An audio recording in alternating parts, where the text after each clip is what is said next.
We have a good one because we're going to be here in South Florida. We're going to be at an outdoor tiki bar. Screens all over the place, good-looking girls. And it made you want to go back and turn the clock back quite a bit because there weren't the percentage of good-looking women when I was at Syracuse University in it was mostly early '70s. I got there in '69. The ratio of good-looking girls to total women in the student body was nowhere close to what it is today. Oh, Is that a fair statement? Well, for Nowhere you, close. yeah. I mean, you were in Syracuse too, so they were covered up the whole freaking year.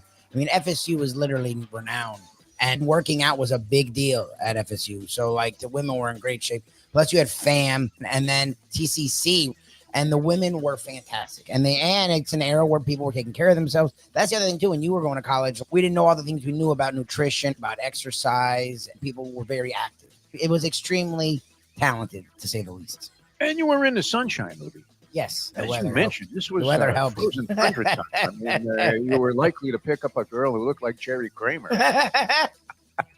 Just because he might be able to throw a block. We didn't get to see much. The general rule of thumb was if you didn't find somebody to shack up with for the winter at registration, you were going to be pretty much out of luck. You were going to be going to the gym in the cold and trying to play pickup basketball and maybe hoping some of the guys that were on the Syracuse team, whether it was freshman or varsity, were in the gym there so that you could get the feeling that you could have competed.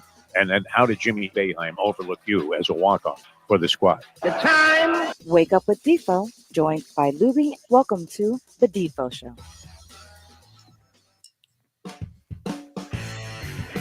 Very pleasant. Good morning, everybody. Welcome to a Degenerate Friday edition of the Defo Show. Jeff DeForest, the handsome one. I always love you in that shirt, Louis. I don't mean to imply that it's fine. I don't know physical why. attraction, but I like the shirt too. You look great. Man. You look very classy in that shirt. Just absolutely fantastic. Hope you guys are feeling good because it's not about the money, ladies and gentlemen. We all know this. It's not about the money. Oh, okay. It's about being right. That's the essence of being a sports fan today, and especially being some kind of public prognosticator where you're often asked your opinion. Hey, what do you like in the game today? You like the Patriots? Yeah. And you just don't want to look stupid and have the people come back. And, I asked DeForest who he liked, man. This guy is a human undertaker. My God, he buried me. Oh, God. So get on to a good start. I don't know where we should begin this program with a little bit of song, but I don't know which way to go because these are two instances where I acquitted myself very well and feel good about it, even though I had no money involved whatsoever. It just feels good to be right, doesn't it, Libby? Oh, yeah. This goes back, and this is not meant in any way to have any racial over or undertones, but and it was the foundational theory behind the trivia challenge, which we conducted. We do a kind of a mini version of it here on the program from what it was throughout its history as a radio show. It was a 2-hour radio show. We used to compete at one time, we actually got like 16 people to compete. That was my goal every week, was to get 8 people in each game. Yep. Slowly, we started yakking more and more. We would fill the first 45 minutes. You produced a few of those. Then you get roped into a couple of Saturdays. I did the beginning of my time with you. I was doing it every Saturday. And you were very good at it, Lubie. I mean, one thing about having you in my camp here, and let's face it, people are always saying things about everybody. What are you doing with that Lubie guy?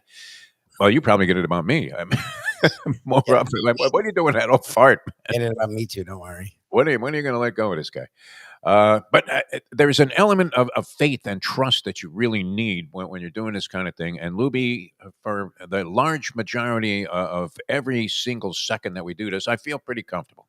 You're not going to be walking away somewhere. You're not going to fall asleep. Usually punching the right buttons. We all make mistakes. I think acknowledge that. And especially now, you got weird technology. Cell phone crap out used to be one of our biggest fears, wasn't it?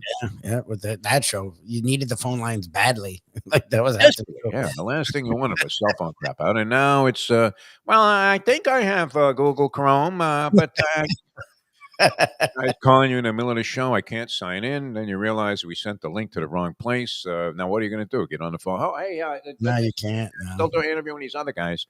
Yeah, exactly. So a lot of weird stuff happens. But I always had tremendous faith. But getting back to the theory, and this was all based on the trivia challenge. Was based on the theory that the white man can't compete anymore. We go out in various sports. I mean, even sports that used to be predominantly, as racist as you could get. Look, the PGA Tour, every now and then you'd see who came along. Tiger Woods. And all of those theories about white supremacy went right out the window. Now, if you showed up at a park, Luby, and you had, your group of guys, and they were all a little pasty from not getting enough sunshine, and you were running against a team of five black guys, would you feel comfortable you were going to win? Maybe, because back in the day, you could rely a little bit more on fundamentals. I don't know. Can you do that anymore in a full court game? Just Mm, running up and down the court? yeah, But yeah, I mean, the idea that the white man couldn't compete, we said, but what do we do? We know more about sports than virtually any other ethnic group and or racial, whatever you there you wanna call go. it.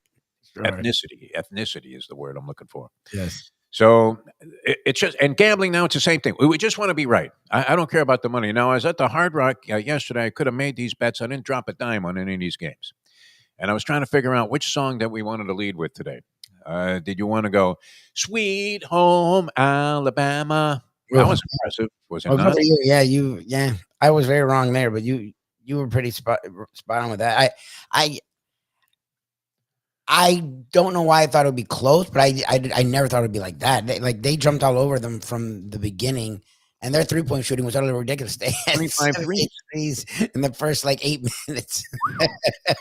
You're in trouble when the team does that. Like, Man, only John Sunvold. What are we talking about here? Anybody that was ever a brilliant 3-point shooter seemed to line up. That didn't they have three guys that made 5 threes on the squad last night? I didn't watch much of that game. I didn't get a chance to see much of it. last night was very annoying because I did pay attention to both of those, the first early games, and they were both a total disaster. And then the later games, because by the time they got kicked started, it was after 10. So like they were just starting the second half closer to like midnight, and our days are long. So, and I don't do naps or anything. So I was like trying to hang on into the second half of the two games that were actually decent. And then I pass out waking up to Thriller. Texas Tech went to a Thriller. Came back from 16 down in the second half. Calipari looked stunned, did he not? He really looked like, and I ran into my accountant. I told him I'm going to come in soon and do my 2022 taxes. But You're like 3 years I ran behind. into the great John Casmar last night at the Hard Rock. He was going to some accountant's function. That was a room full of jolly people, that's for sure. Although Johnny's a great guy.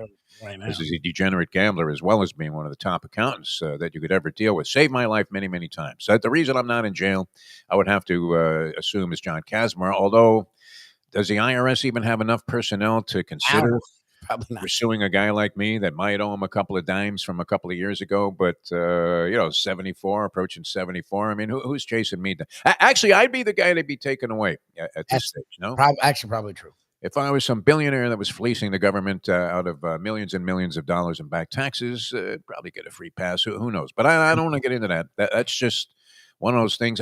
Did you live your life? You didn't have the same IRS fear that I did, Louis. I don't I think. do my taxes every year, on time, early. I just don't mess around. That might be a little behind. I don't know where.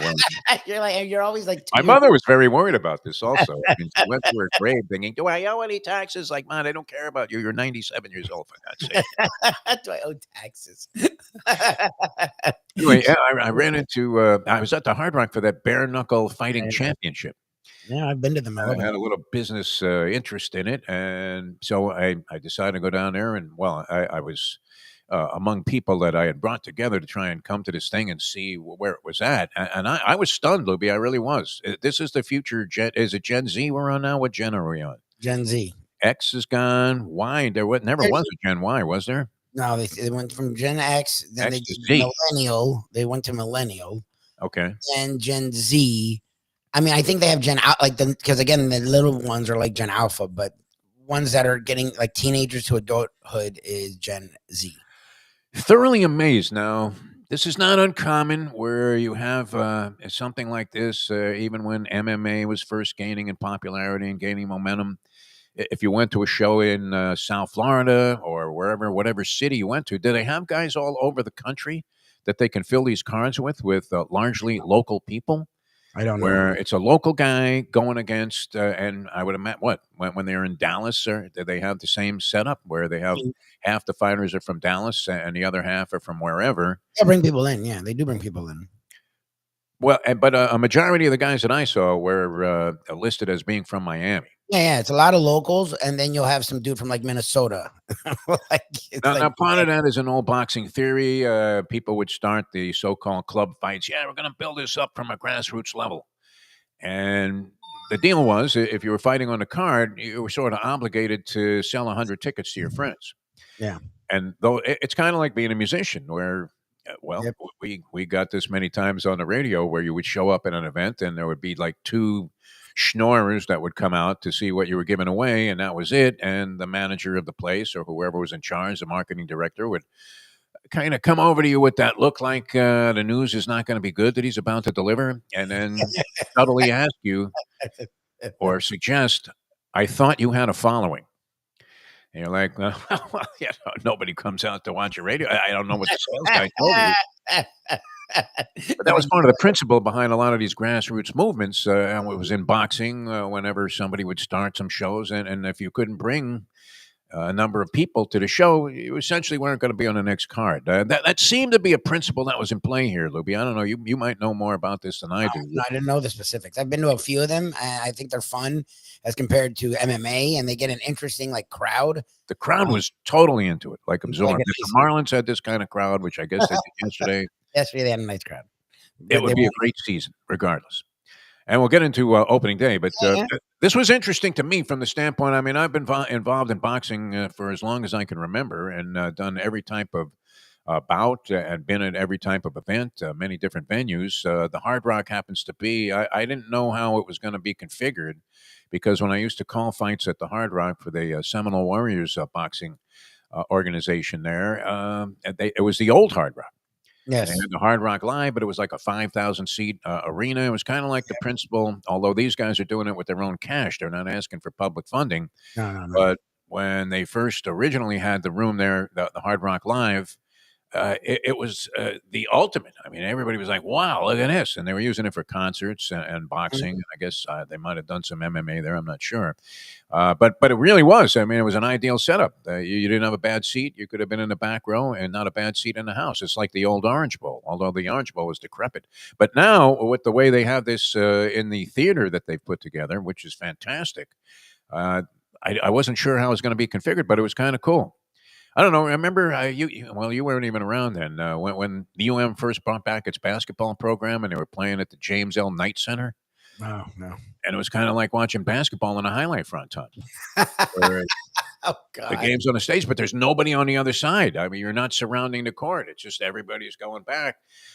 This amazed me, thoroughly, Lubie. The enthusiasm of the crowd, the number of people, the demographic. It was very much a surprise. I could see it catching on. I guess this was their 70th show. We used to have a few of those guys on, and it was one of those deals where somebody from the sales department said, hey, can you help us promote this thing here? We're giving tickets away, whatever you want, whatever you need, DeForest. But you have to have a couple of the boxers on, a couple of the fighters on. And they were actually very cool people. I became really cool with a couple of them. Now I'm forgetting their names because it was a few years ago. But yeah, I went to like 2 or 3 of these. I brought my father-in-law, my buddies. Like, we had a good time.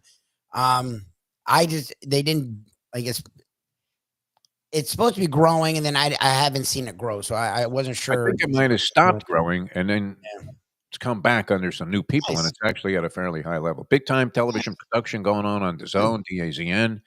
And I was on DAZN. It was really on DAZN. Oh wow! And it was well produced too, because I'm familiar with the equipment and what people bring in to do this sort of event, and I'm looking around going, "Holy bleep!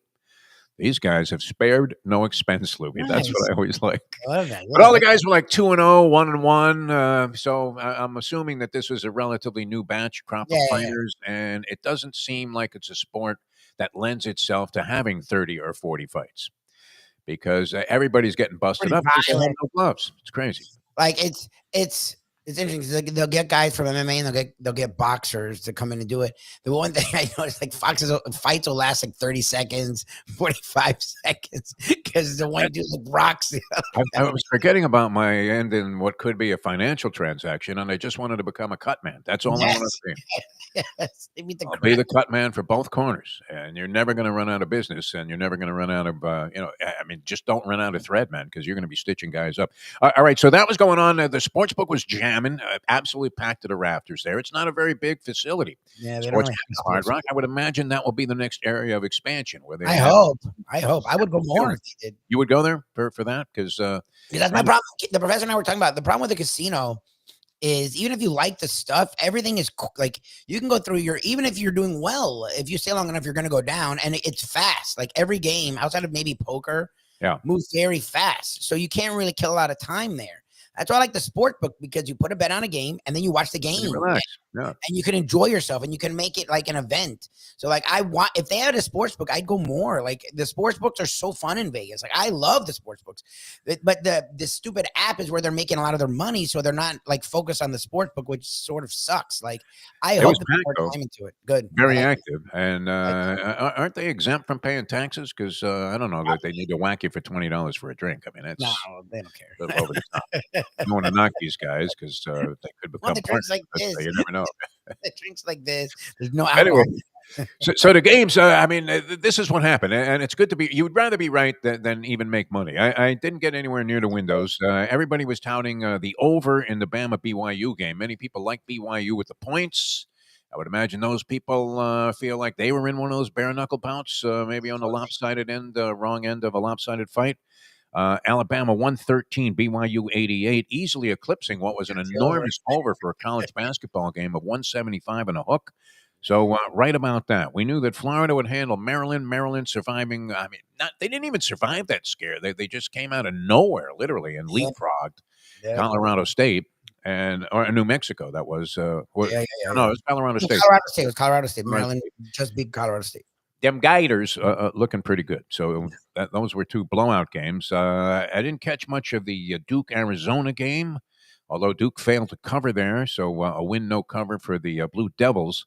And then Arkansas up 16 in the second half. Man, Calipari's got to be running around, like he was Travis Bickle. You talking to me? You talking to me? What do you think? I mean, you go from Cinderella to looking like, Eric Spoelstra. Did he call Spoelstra last night? Well, Eric, you've done this about 30 times this year. Exactly. Unbelievable. So, they go down to Texas Tech, a team that the professor is going to join us here in a few minutes, has been very high on. Today, you have 4 more games, Lubie. Yes. Boy, I need a series of miracles here to have that same feeling. I have Michigan State over Ole Miss. Ole Miss looks hot. Michigan State favored by 3.5, but I just need them to win outright. I have Michigan beating Auburn. What was I thinking, Lubie? Is that possible? I do too. That's the problem. I had Michigan getting to the. I have them in like the 4s for some stupid ass reason. You had them in the Final Four. I have them winning this game and losing the next one to Michigan State. But that being said, I wasn't overwhelmingly impressed with Michigan State. I thought they were very sloppy, and they just happened to outlast their. That was the game with New Mexico, right?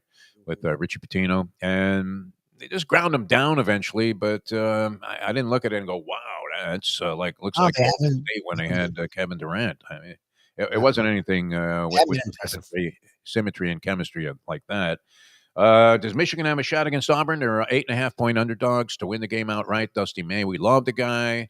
I'm a huge Vlad Golden fan. After watching this guy's progress, I always love to see that kind of player develop, especially coming from a place where you're looking, going, "What the hell, man? What kind of clod?"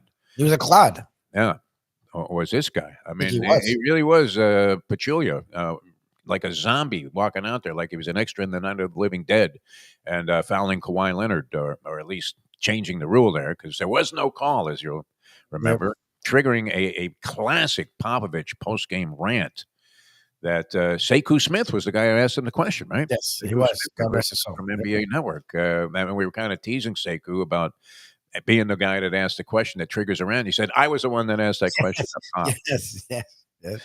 All right, so and Houston, I have Houston winning it all. They go against Purdue. They're 7.5-point favorites, and the other game on the slate figures to be a really good one. Kentucky with 2 wins in the regular season over Tennessee. So the professor said they split.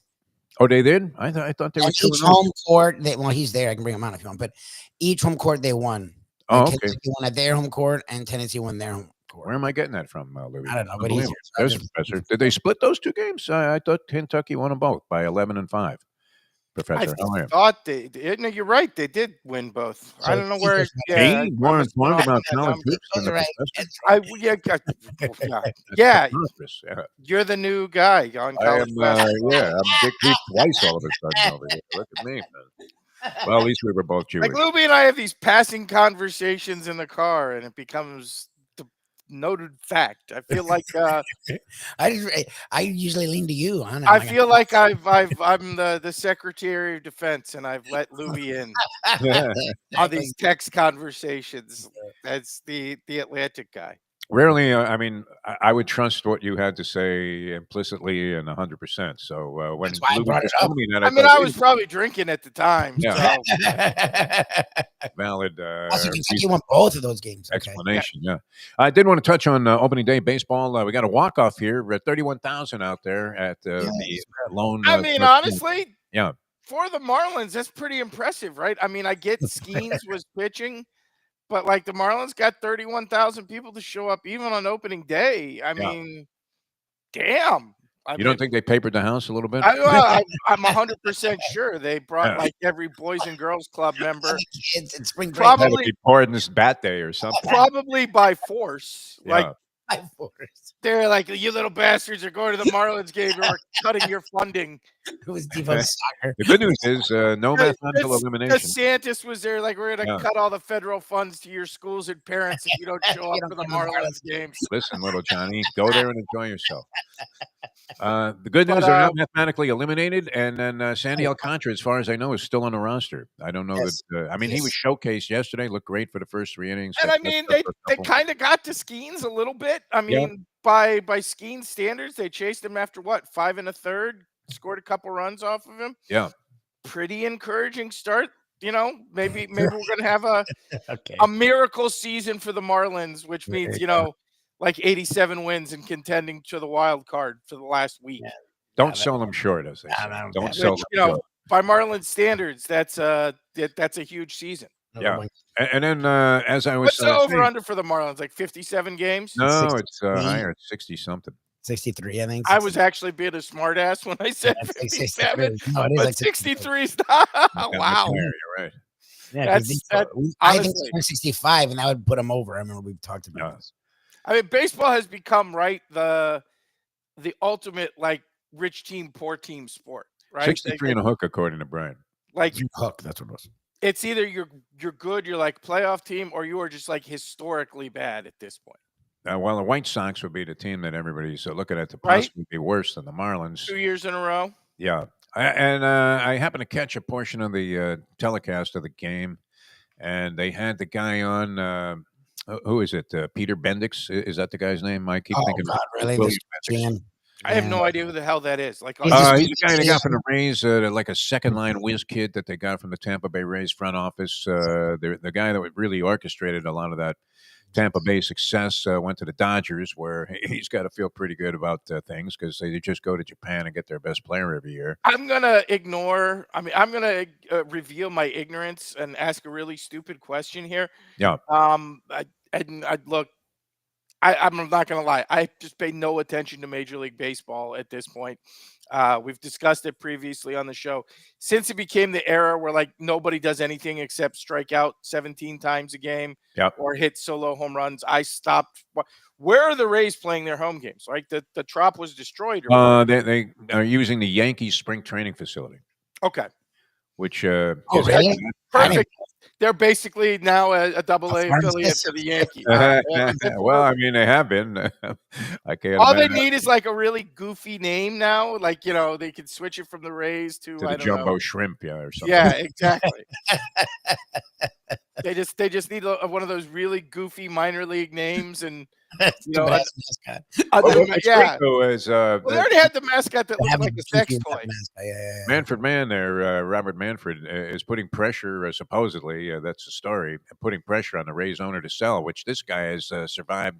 I mean, you talk about a series of miracles. He puts a competitive team out there every year. They rape his squad after every season. I was about not only in the field, but in the front office as well. Fans. I was about to say, like, you can make that case. Like, So it's really tough to make the case because they're competitive. They're They've so done a good good job as an in organization. the front office that they're competitive basically every year. Like you could say financially they don't have the resources or whatever, Yeah. but they managed to compete. I mean, really should be to the embarrassment of some of these other American League East teams that, as a franchise, they're better than the Orioles. They're better than they maybe not this year, but year in, year out. Amazing. Yeah. Probably the second best franchise in the AL East over behind the Yankees. I mean, in terms of year in, year out. No Like, doubt. Yeah. how Made are the you World going to hate on Series. the owner for putting a good team out every year? Like, hate on these owners, hate on Roof the White blows Sox off his guys, decrepit building that everybody says is the right? worst stadium ever erected. Whoever the architect was probably was the same guy. Did the As we gateways have and said many times, if the swap shop yeah. built a Major League Baseball facility, it would be the Trop. And For then sure. now they don't even have a facility, and they're pressuring this guy. And meanwhile, here's Bruce Sherman down here, and like I said, I was being facetious, but it would not have surprised me at all if during the game they'd said, "Well, looks to me like Alcantara. They're on the phone, and he's not going to come out for the top of the fifth inning. In fact, it's now been announced he is a Yankee as of this moment. Like in game, they trade him. In-game trade. I believe they'll have guys." That strictly was after he had the 3 innings where he was striking everybody out and the ball was moving and he's throwing his sinker 97 miles an hour. You thought, this guy's gone. I didn't think he would come out for the fourth To inning. our commenter, I'm not saying the Marlins are better than the Red Sox. I'm saying the Rays are arguably a better organization Oh yeah, they in are. terms Well, of no doubt. competing year in, year out than the Red Sox. So why The were they last 5 putting years this heat? This is my point. Why are they putting this heat on this poor Rays schmank owner? That's what I'm saying. There's got to be like a dozen other MLB teams where the owner arguably should be more kicked out of the club Get than the the hell out Rays of here. owner. Like Exactly. they field a competitive team every season with a bunch of double-A dudes that that do they still have like the fat Korean first baseman that was there for like a decade? I don't know. They never have anybody for more than a year or two. So, I mean, it's likely he's, taking up space for some other team somewhere else. I did want to say, though, I'm 1 for 1 now on my baseball picks. Brilliant Good. What'd piece you of have? handicapping yesterday. I had the Stros with Framber Oh, you did. Like, Valdez going against the Mets, who everybody was going to be betting. In fact, they bet this game down at one time. The Stros were favored early in the morning when we were looking at that. They were minus 132. They went off minus 115 as the money came pouring in on the Mets, who were taking a guy who was the main reason that everybody wanted to string up Aaron Boone last year. Oh, we got Clayton Red Holmes. Sox fan number 1 wanted to argue with us in the comments there. You're Oh, gonna yeah? have a long baseball season on this show, pal. Brian takes a he beating. said the from last Lubie 5 the other years. day. I don't know what I wasn't invited. I didn't bring up the Again, I'm not I know Rays the have Red won Sox have had a last lot of 20 World plus. Series success the last 20 plus years. I'm just saying on a year-to-year they spend as competitive much as basis, anyone. Get out of like here. the Rays are always Well, pretty and consider good. the resources also. I mean, Yeah, that's what Red I'm Sox saying. versus, Like legitimately, the Girl Scouts selling Thin Mints make more money than the Rays spend no on the doubt. lineup, and the Rays are competitive for a playoff spot every single season. Something your Red Sox haven't been for a few years. Like I'm just saying, in terms It's of not an argument. organization, It's an argument. It's dumb. and I'm Don't not say the saying Yankees are a better like organization. I'm Like, not that's saying not- like the Red Sox ownership should be forced out. That's not my argument. I'm No, no. saying like if you're trying to force out the Rays, then what are you doing with the Royals and Detroit and Yeah. the White Sox and Yeah. all these other franchises who field crap teams year after year after year? And you're going after the Rays guys who's making the playoffs every year while, having a budget that's, consists of what he made on babysitting money for the last couple of seasons. I'll never forget. I thought I was in an episode of The Twilight Zone. I was in Tampa trying to meet somebody. I got lost on my way to wherever I was going. And I drove into what looked like the set for some movie that was featuring, in essence, a ghost town. And it was surreal. And it was about 2 o'clock in the afternoon. And then I realized I was right by the stadium. I was on the block where the stadium is. Not a single car. I mean, parking available across the street for free. And they were playing the Red Sox that day. Normally a tremendous draw since the Red Sox do their spring training in that area. Oh, no. Well, they're further south, but, are hugely popular, obviously, in Florida.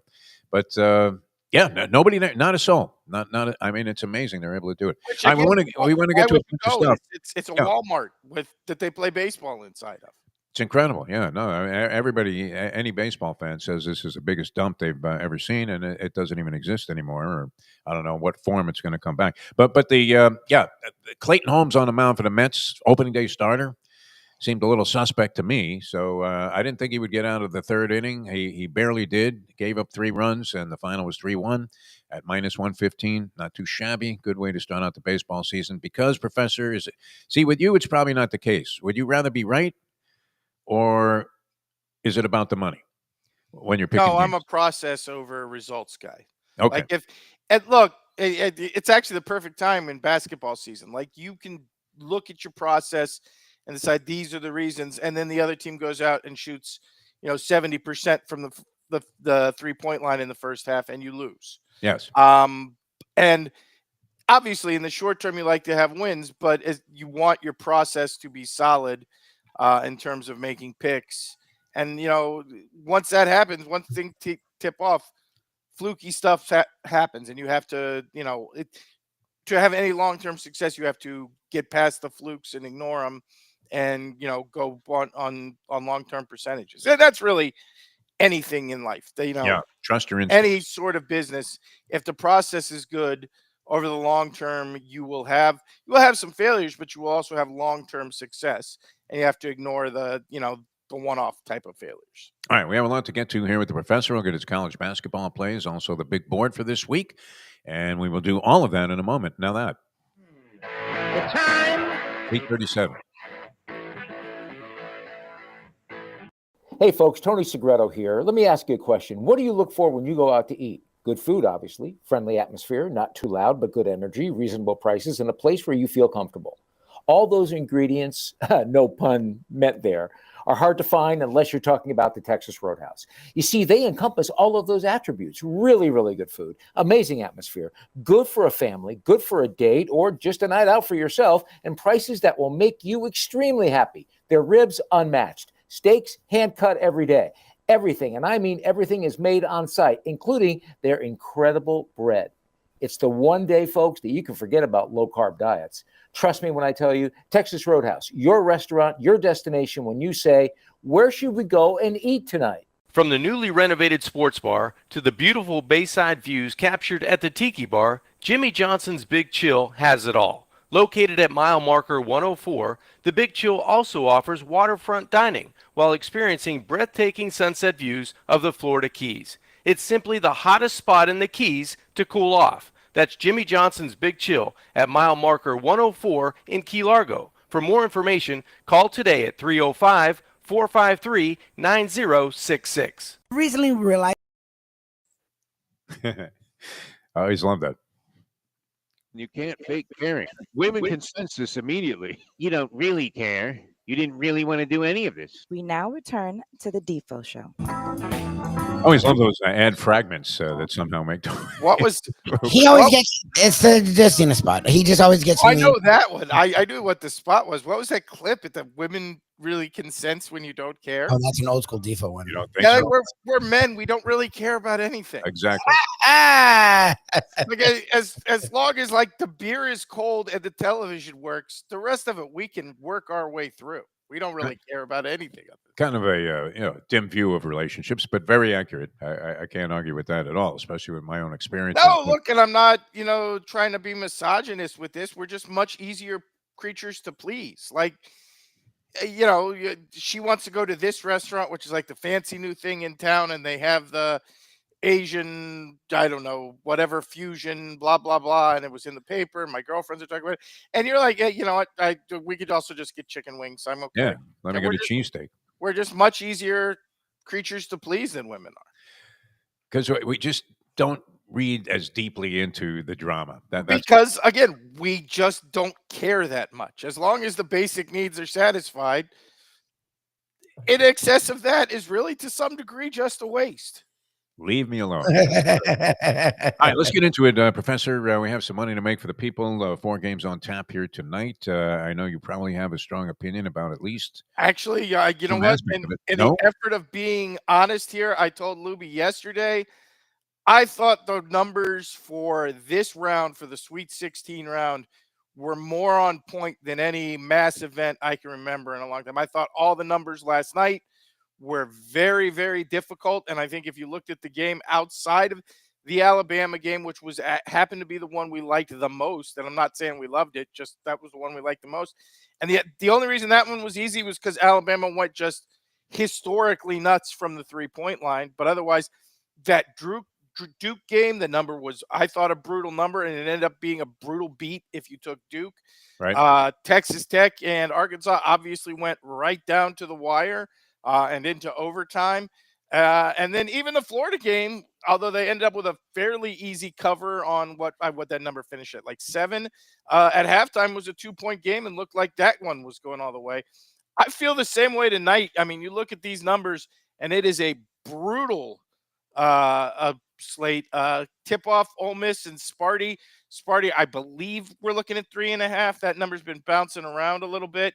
But Ole Miss, one of the hottest teams in the country right now, through 2 rounds against a Sparty team.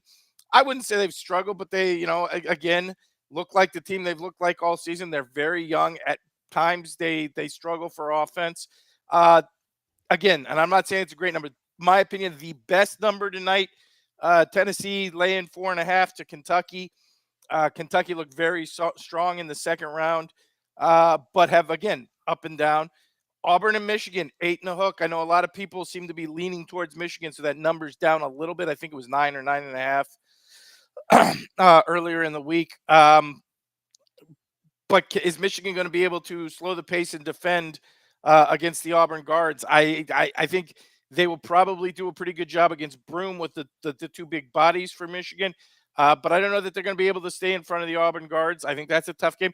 And then Purdue and Houston. Again, I'm very confident Houston's going to win this game, but 8.5 with these Houston Cougars is a big number, and Purdue shoots the 3 ball well enough, and Smith is good enough at keeping turnovers away.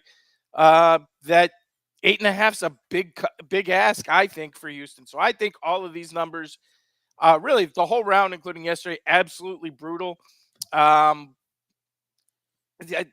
Just off the top of my head, again, I think Kentucky's probably the best value of everybody there, and probably Kentucky money line a little taste on the money line, with Kentucky playing very well against Tennessee in the 2 regular season matchups, and again playing very well. Really slaughtered a good Illinois team in the second round. And then you go to the Saturday numbers: Florida 6.5 over Texas Tech, and Duke 6.5 over Alabama.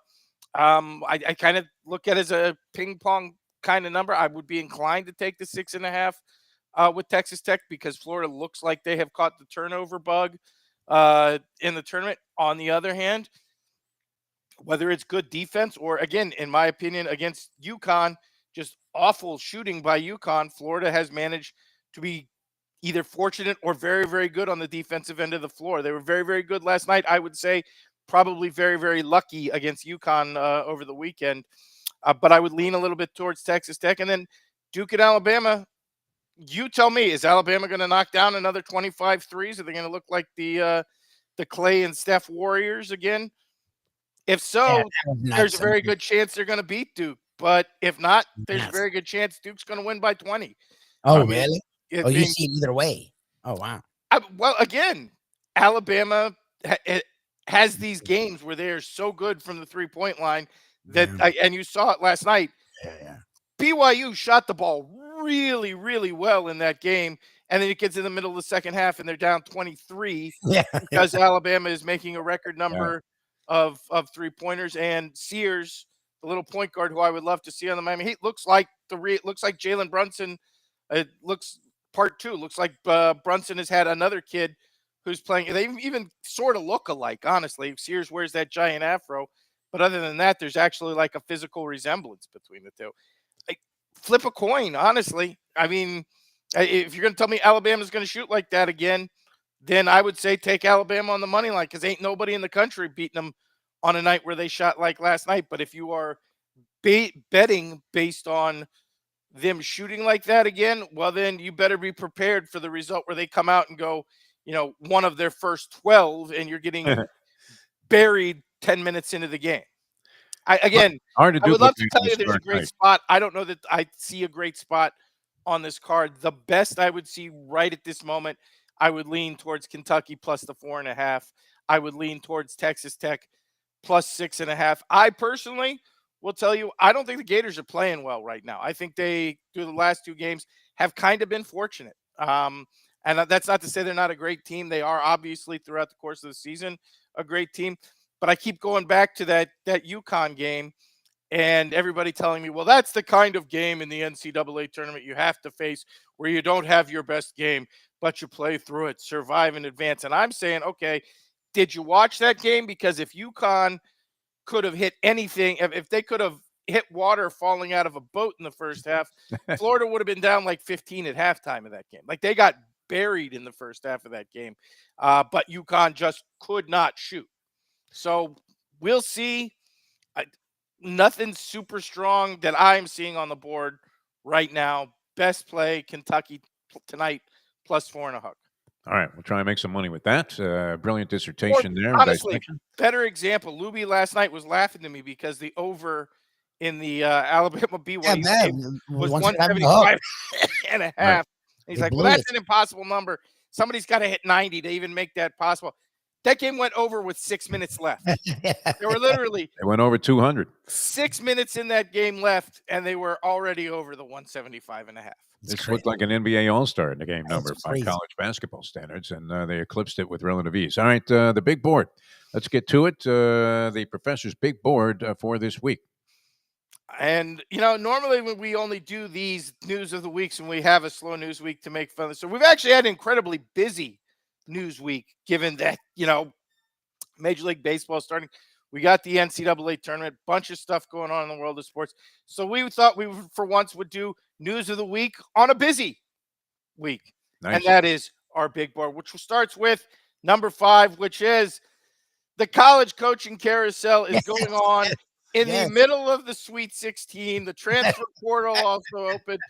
Yep. Like half the coaches who are still alive are getting ready to take a new job last weekend. And it's all highlighted by the fact that we now have 2 Patinos in the Big East, which means the back room of Italian restaurants on East Coast cities are going to be incredibly busy over the next couple of years. It's all started when Xavier's Sean Miller took the Texas job that triggered Rick Pitino Jr. or Richard Pitino going from New Mexico to Xavier.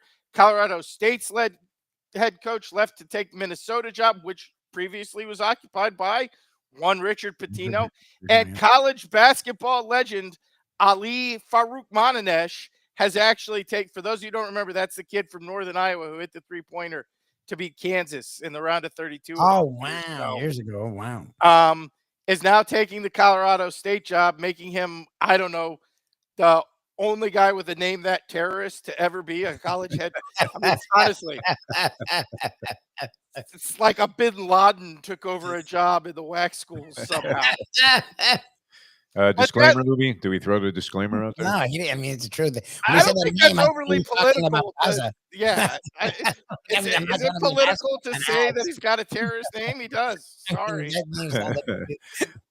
For legal purposes, we'll go ahead. Just read the standard disclaimer. Leads us to speculation because the one job left open is still New Mexico, who just lost Richard Pitino's going to Xavier, going to be in the Big East, and that we want to speculate, which is that the new Mexico coach will be Richard's 9-year-old son, Jack.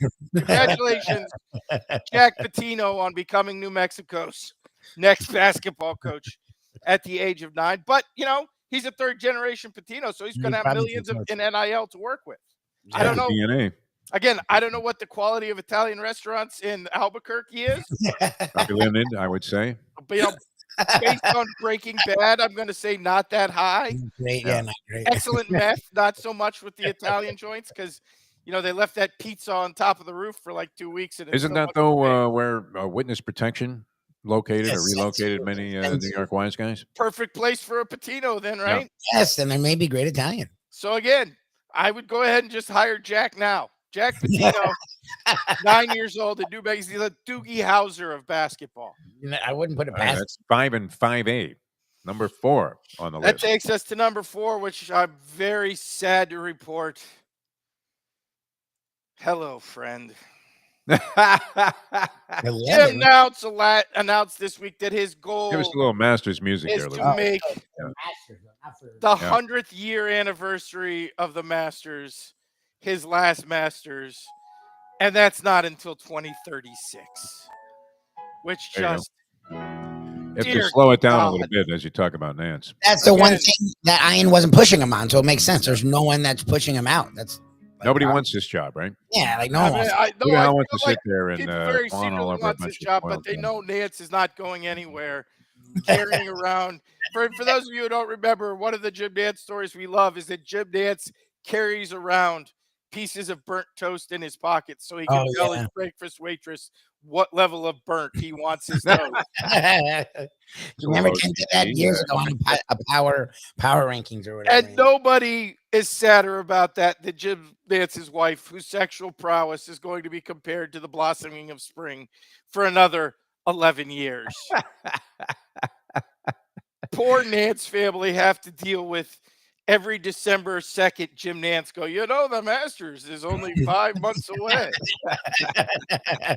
The blooming of the azaleas in beautiful Augusta, Georgia. Amen corner. You have to say that Honey- like you're in front of a parish. you Honey, know. for Christmas dinner, I would like some pimento cheese sandwiches and a thing of peach juice. Yeah. I mean, like, You're right. Highly America overrated. has to suffer for another 11 years, Who's eating a piece of cheese on white bread and happy right? about it? I mean, even in prison, you would throw that back at the guard and say, "This is rubbish." my friend." And like CBS is just going to continue to beat this to death for the next 11 years. Like Jim Nance is going to randomly drop into the middle of an interview on 60 Minutes to remind everybody that the Masters is only 3 weeks away. It's great news. And a busy week, too. I'm glad you took note of that. That's number 4. Jim Nance, 11 more years of doing broadcasting. He does not want to retire.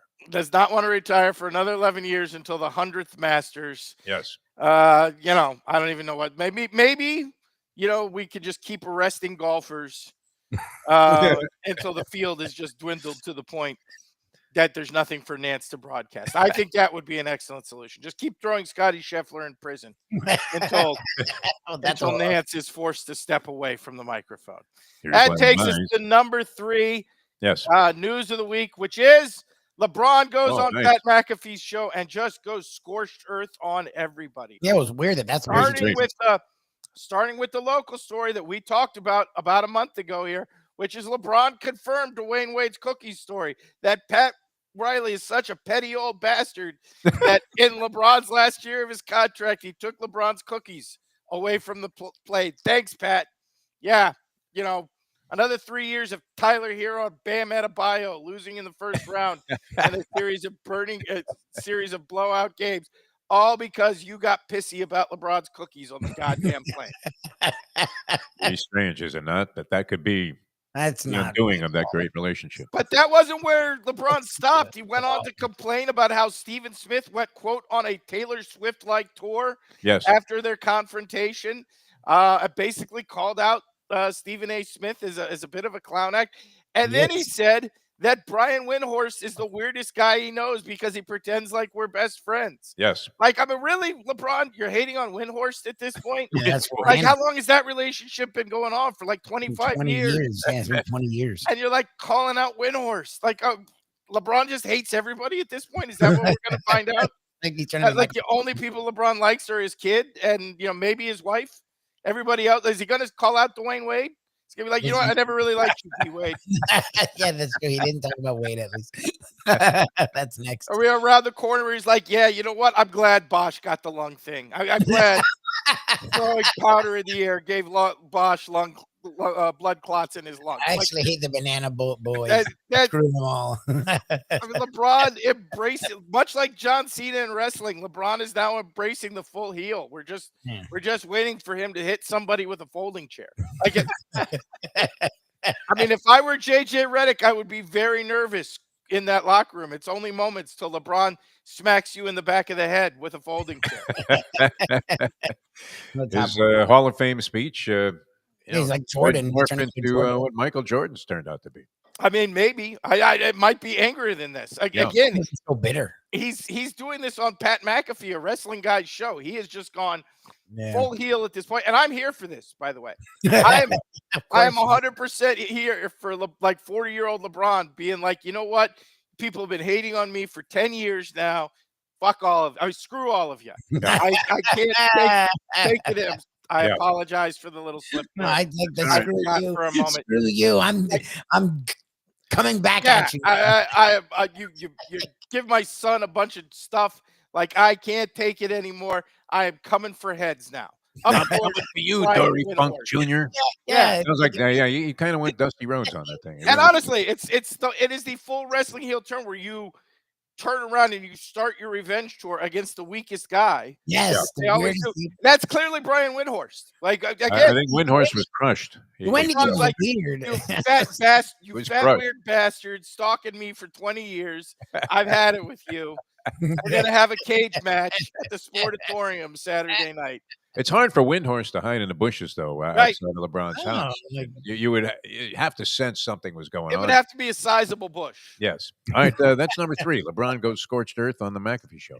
And that takes us to number 2, which is a fascinating story to me, which is Jaden Daniels' mom does not want any women talking to Jaden Daniels. Very Oh, is prominently. that why the mom?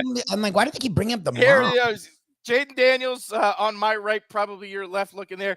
Yeah. Juju Watkins and Jaden Daniels' mom sitting there in the middle, throwing off that "you better keep your ass away from my son" vibe. Right in the middle there. Like, and it's Juju Watkins. He's gonna Like make lots of money. this like, isn't fine. just some rando off the street who's not Yeah. worth anything. This girl's probably already into the 7 figures with NIL. Yeah, she's at about a And million. before her knee injury the other day, makes you wonder. I mean, like, honestly, she was on her way for making a pile of money herself. But then the next night, after getting the stiff arm from Jaden Yes, Daniels' mom, yes. goes and tears her ACL, which makes you wonder, like, did Daniels' mom learn a little voodoo during those couple of years at Might have been a LSU? curse. LSU. She was in the bayou. Yep. She's like, you know what? You try to talk to my son, pin in the knee, and a little straw doll there. It is funny having the next day. She looked like Richard Steele, man. This'll Jumped in between. this'll keep Amazing. you other trifling women away from my son. Watch what I do to Juju's knee. I'm just saying that Yeah, there's some no, like floating around the internet whether Jaden Daniels' mom is actually a voodoo priestess or not. And I mean, again, look at this look on her face in this picture. That is definitely a you keep away from my son, woman. Look, No, 'cause if they I've had- ever seen one. And throughout the game. Juju's throwing the body language with the smile at Jaden. She's definitely trying to get Jaden's attention. And Jaden's mom is going to have none of it. I love that you have this because throughout the game, like early in the game, and this is like the third quarter. It says early in the game, like the first quarter, they're hanging out, talking to each other. Yeah. So that's why I like this because it's clear that she's like, no. She like got in between them.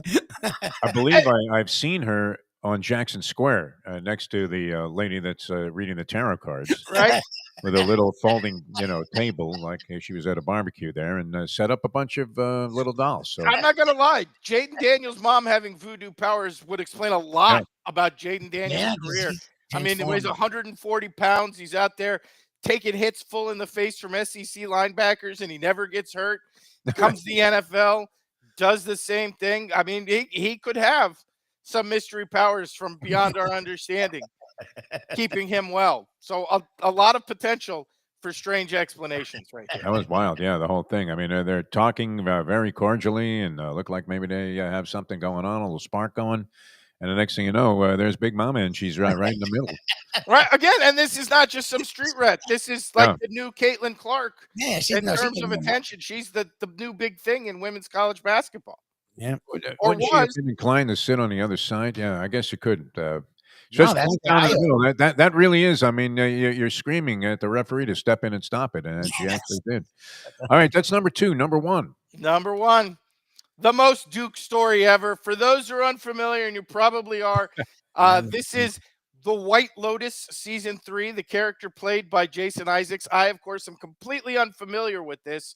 because I'm not a woman and therefore don't watch the White I've Lotus. watched. Yeah, I didn't The understand White that. Lotus, a show. White Lotus is a good show. The White Lotus is a show exclusively for middle-aged white women. Nobody else watches it. But apparently, part of the storyline in season 3 came out last week is this character played by Jason Isaacs is a very proud Duke fan, and in a dream sequence contemplated suicide by putting a gun to his head while wearing his Duke t-shirt. And this reacted Duke saying that this was unfair use of their federally trademarked logo and put too much credit, put too much pressure on their men's and women's basketball team as they entered the NCAA tournament. And Duke was unhappy with this representation. So basically, this is Duke saying, if you're a middle-aged white man, we don't want you wearing Duke t-shirts. To which my question is, then who the hell else is going to wear a Duke t-shirt? Not like you see a lot of people other than middle-aged white men wearing Duke gear. Like, if you don't want middle-aged white men who sort of secretly hate their wives and think about killing themselves every time Duke loses a game, if you don't want that demographic group wearing Duke t-shirts, I don't know who you're planning on selling any Duke t-shirts to. Not like the kids are out there looking to buy Duke gear. Duke. No. Duke's not cool with the Yeah. Z. The last time like Duke was cool with the kids was like 1981 before 80s, took over. Like even by like 88 or 89 when they played UNLV, trust me, all the young people were on the side of UNLV. Nobody other than Michigan. Nobody other than middle-aged white men was rooting for Duke by that point. Yeah. And that was 35 years ago. You think they gave clearance to wear their, they were shirts and whatever material you had with the logo on it at the Feinstein funeral, or were they even sensitive to that? Wow, that was dark.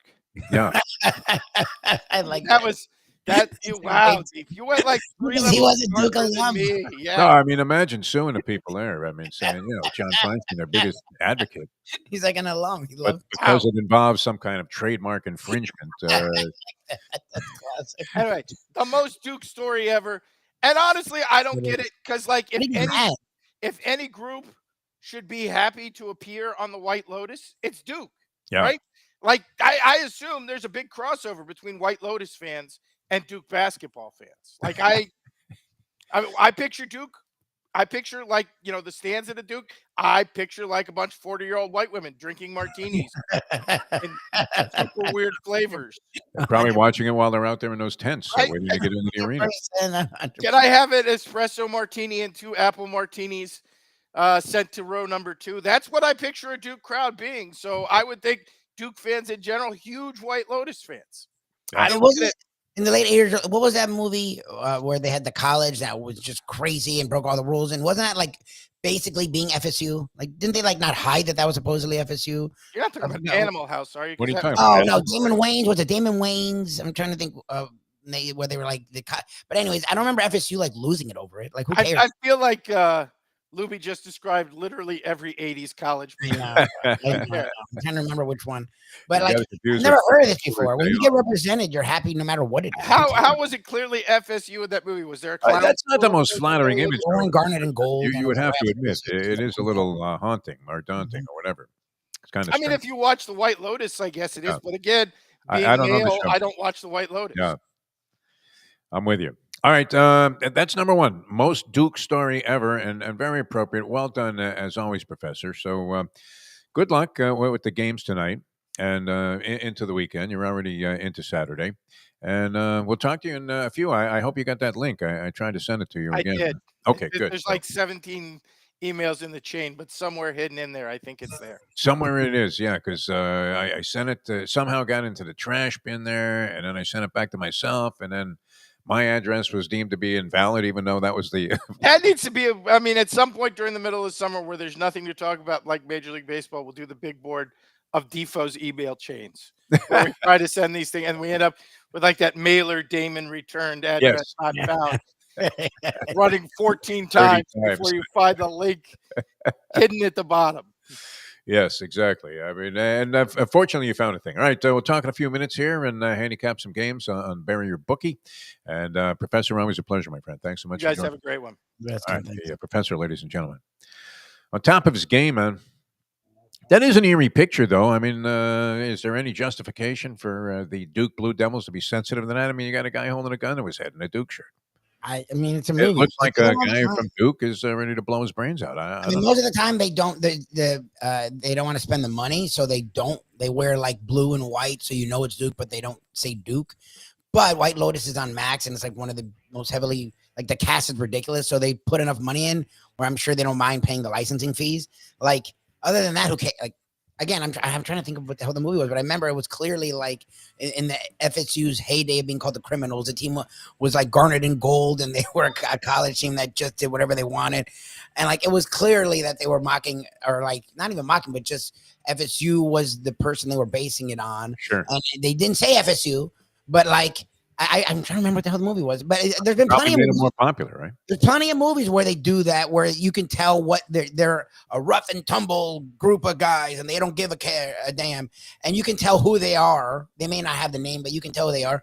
And like the school never, who cares? Like it's a movie, guys. Like what is wrong? It's a TV show. Like get over yourself. I don't know. That's weird. To me, that's weird. That was. I mean, just looking at that picture, it was a little haunting. I would have to say. All right, Lubie, that was a lot of fun. Hopefully, we covered a lot of ground there. We gave out a winning baseball game on the show yesterday, so 1-for-1 for the season, and I may leave it at that, Lubie. This way, I'm batting 1,000. Right? I'm like that guy that gets the call up, gets one hit, he's got 1,000 batting average, and he never makes it back to the bigs, and so he goes down as the leading hitter all time. And or among them, because are there any players that would be a good question? It'll be for the trivia contest. Any players that have a lifetime 1,000 batting average? Yankees catcher, they got Austin Wells behind the plate. He's leading off. What does that tell you about the Yankees? Oh Jesus, that's weird. Well, they don't have a lot of speed. They're all about power. That lineup's nuts. I think there are like very few and examples. I'm blanking on the guy who did it not too long ago. Name starts with a K, but and he was leading off as a catcher, but pretty rare. And he leads off with a home run, so he now, I believe, holds a distinction as being the only catcher to ever lead off a game on open. Maybe ever. No, it couldn't be to lead off a game with a home run, but yeah, to lead off a home run with a home run on opening day, Lubie. How about that? Look that up. That's quite a distinction, huh? All right, we're disgracing ourselves here towards the end. Program, it's the program. Because Ken's talked about liking the program, Yeah. And I remember the program was like this college football team doesn't follow any rules. The kids, whatever the hell they want, and they're wearing like garnet and gold. And it was like early '90s, right when FSU had the Peter Warwick stuff. No, Warwick was late '90s. Like FSU was called the Criminals and all that other crap. Like, and I don't remember, and no one cared. Like FSU wasn't like, oh my god, this is such a travesty. Like. You get mentioned, you get mentioned. Like, I mean, come on, man. Like, it's fiction, yeah. Big Duke shirt on. I mean, who cares? Your first thought is not that if you go there, you're going to blow your brains out. It's that, hey, Duke, that looks like an interesting place to go. All right, we're going to get out of here. Thanks so much. The Degenerate Friday edition has concluded. We'll see you again on Monday right here on Bleacher Brothers. And it was great being with you all week long. Hope you guys had as much fun as we did. And we'll see you next time as we leave you know that. The time. That bare knuckle thing, man. Everybody's bleeding from the opening bell. Everybody, even a ref had like blood dripping from both eyeballs. It was crazy. Doesn't it seem like it would be very limited in terms of how much you could take? I don't know. I'm telling you, fights are only 3 rounds. Even the guy who's throwing the punches and landing. I mean, you're not going to bust up both of your hands. No padding, no tape, no nothing. I mean, just bare freaking knuckles. That was crazy. It is 9:09. Let's go to eat a damn snack. Look what they done to my show.